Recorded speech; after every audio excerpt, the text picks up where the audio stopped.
બનાસકાંઠા જિલ્લાના શિક્ષણ વિભાગ દ્વારા સરકારી પ્રાથમિક શાળાઓમાં શિક્ષણનું સ્તર સુધારવા હેતુ એક નવો પરિપત્ર જાહેર કરવામાં આવ્યો છે અને આ આદેશ મુજબ શિક્ષકોએ શિક્ષણ કાર્ય દરમિયાન પોતાનો મોબાઈલ ફોન આચાર્ય પાસે જમા કરાવવો પડશે તેમજ વસ્તી ગણતરીની કામગીરી શાળાના સમય બાદ જ કરવાની રહેશે। આ પરિપત્રનો જિલ્લા પ્રાથમિક શિક્ષક સંઘ દ્વારા વિરોધ કરવામાં આવી રહ્યો છે। સંઘનું માનવું છે કે વહીવટીતંત્ર ચાલુ શાળાએ તાત્કાલિક માહિતી માંગતું હોય છે જેના માટે ફોન જરૂરી છે। વળી અન્ય જિલ્લાઓની જેમ વસ્તી ગણતરીનું કામ ઓન ડ્યુટી ગણવા માંગણી કરવામાં આવી।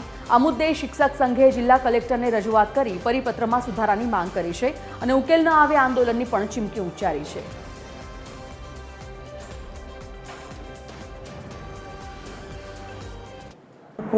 જ્યારે શૈક્ષણિક કાર્ય કરતા હોય ત્યારે પોતાનો મોબાઈલ પોતાની પાસે રાખી શકશે નહીં, એ આચાર્ય પાસે જમા કરાવવાનો રહેશે એવો એક નિર્ણય કરવામાં આવ્યો છે। સાથે સાથે જ્યારે ટેકનોલોજીનો ઉપયોગ કરવાનો થાય ત્યારે એ આચાર્ય પાસેથી પોતાનો મોબાઈલ લઈ શકે છે। આ એક ઐતિહાસિક નિર્ણય કરવામાં આવેલ છે। સાથે સાથે વર્ષ દરમિયાન જ્યારે શિક્ષકો નિવૃત્ત થતા હોય અથવા અન્ય સમારંભોનું આયોજન કરવાનું થતું હોય એ બધા જ કાર્યક્રમો શાળા સમય દરમિયાન ન કરવા, આવો પણ એક નિર્ણય સામૂહિક બનાસકાંઠા શિક્ષણ જગતના તમામ અધિકારી અને શિક્ષકો બધાનો નિર્ણય કરેલ છે।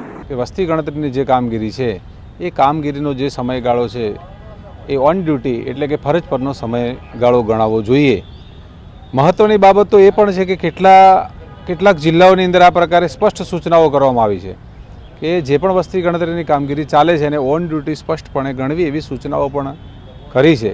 તેમ છતાં પણ બનાસકાંઠા જિલ્લાની અંદર આ પ્રકારનો એક પરિપત્ર જે થયો છે એ બાબતે અમે વહીવટીતંત્ર સાથે રજૂઆત પણ કરી છે, અમારી વાત પણ મૂકી છે અને અમને ભરોસો છે કે આ બાબતની અંદર એ સુધારા આદેશ કરવામાં આવશે અને જો સુધારા આદેશ કરવામાં નહીં આવે તો અમારી મંડળની કારોબારી દ્વારા જે પણ પ્રકારના નિર્ણય કરવામાં આવશે એ પ્રકારે અમે આગળના કાર્યક્રમો જાહેર કરવામાં આવશે। બનાસકાંઠા જિલ્લામાં શિક્ષણ વિભાગ દ્વારા મહત્વનો નિર્ણય લેવામાં છે કે લેટર બહાર પાડવાનો છે કે ચાલુ શાળાએ શિક્ષકો પોતાનો મોબાઈલ વાપરી શકે નહીં, એટલે કે શાળા ચાલુ થાય તે પહેલા શિક્ષકોનો મોબાઈલ આચાર્ય પાસે જમા કરાવવો પડે, ત્યારબાદ શાળા પૂરી થાય ત્યારબાદ જ શિક્ષકોનો મોબાઈલ મળશે। એટલે ક્યાંક ને ક્યાંક બનાસકાંઠામાં પત્રને લઈને વિવાદ ઉભો થયો છે કે બનાસકાંઠા જિલ્લામાં શિક્ષણ સંઘને લઈને અત્યારે તો બનાસકાંઠામાં મોબાઈલ પત્ર જે બહાર પડે તેને લઈને વિવાદ, એટલે ક્યાંક ને ક્યાંક અત્યારે જે વસ્તી ગણતરી ચાલુ છે તેને લઈને શિક્ષકો દ્વારા વિરોધ પણ કરવામાં આવે, એટલે ક્યાંક ને ક્યાંક અત્યારે તો બનાસકાંઠામાં આ પત્રને લઈને શું હવે થાય છે હવે જોવું રહ્યું। વિક્રમ ઠાકોર, TV 13 બનાસકાંઠા।